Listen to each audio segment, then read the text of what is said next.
Le nouveau chef du Parti libéral, Mark Carney, devrait déclencher les élections rapidement selon tous les observateurs. Alors, quel est le meilleur leader pour riposter aux menaces tarifaires de Donald Trump? C'est ce qui risque d'être la question de l'urne dans cette élection, cette campagne.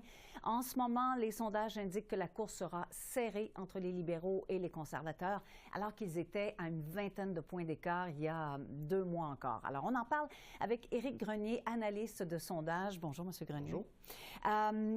Alors, qu'est-ce qui explique ce rapprochement soudain alors que les libéraux et les conservateurs avaient eu un écart d'une vingtaine de points très longtemps, pendant plusieurs mois? Oui, c'est incroyable de voir les changements qu'on a vus dans les sondages. Il y avait la démission de M. Trudeau qui a commencé les gains pour les libéraux. Il y a aussi toute l'histoire avec Donald Trump, que ça a changé l'enjeu de cette campagne qui s'en vient, que c'est pas un référendum sur le premier ministre Trudeau, ce n'est pas vraiment sur le coût de la vie, c'est vraiment les tarifs et Donald Trump. Et on voit dans les sondages que les libéraux sont beaucoup plus proches des conservateurs, qui était le cas il y a juste quelques mois. Et ça va être un course assez compétitif.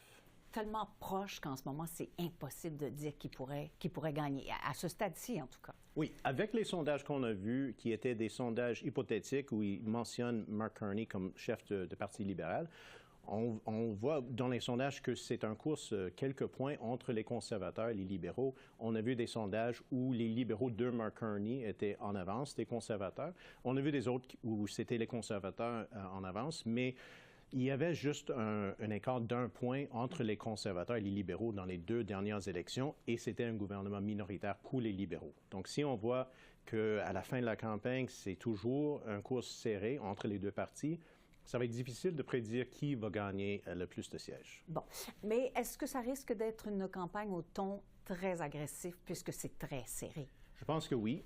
Mais on a vu les conservateurs de Pierre Poilievre étaient assez agressifs, même quand il y avait une avance de 20-25 points.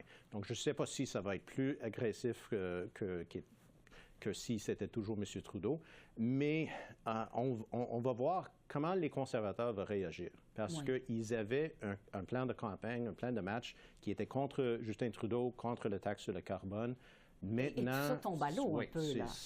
On voit les attaques qu'on a vues des conservateurs sur Mark Carney, qui est sneaky, comme on dit en anglais.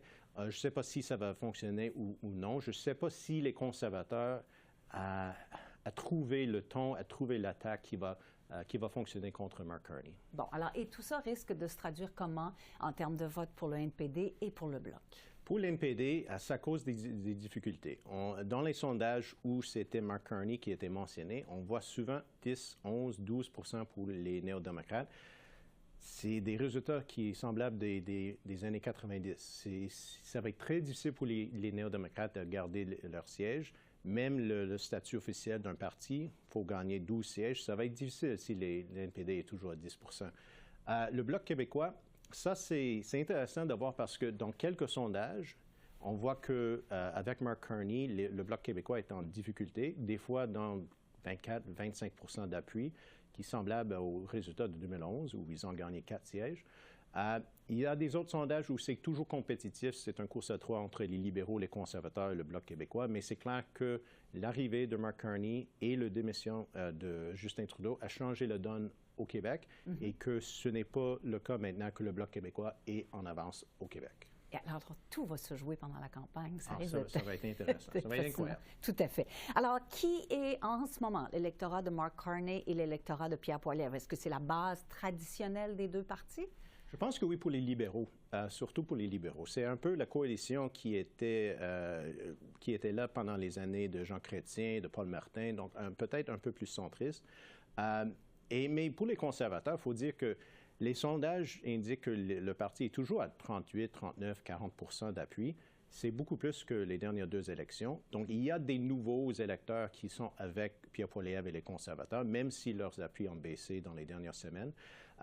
Mais je pense que ça va être vraiment une course à 2, surtout dans le reste du Canada. Au Québec, il y a toujours le Bloc, mais dans la plupart des comtés à travers le pays, ça va être bleu contre rouge.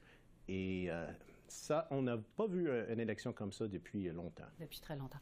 Un mot sur le taux de participation. Vous vous attendez à ce qu'il soit élevé. Pourquoi? Je pense que oui. Je pense que l'enjeu de Donald Trump, c'est quelque chose que tous les Canadiens disent que c'est un enjeu pour cette campagne. Je pense que c'est toujours le cas où il y a le vent de changement parce que c'est toujours là que ça donne un taux de participation beaucoup plus élevé. Et aussi, quand c'est une élection compétitive, les gens savent que c'est compétitif, que le vote va compter. Donc, oui, j'attends que le taux de participation va être assez élevé. Je ne sais pas si ça va être comme en 2015, mais je ne me surprends pas si c'est un record assez moderne. Est-ce que vous voyez, si vous regardez dans votre boule de cristal, vous voyez des élections quelle date?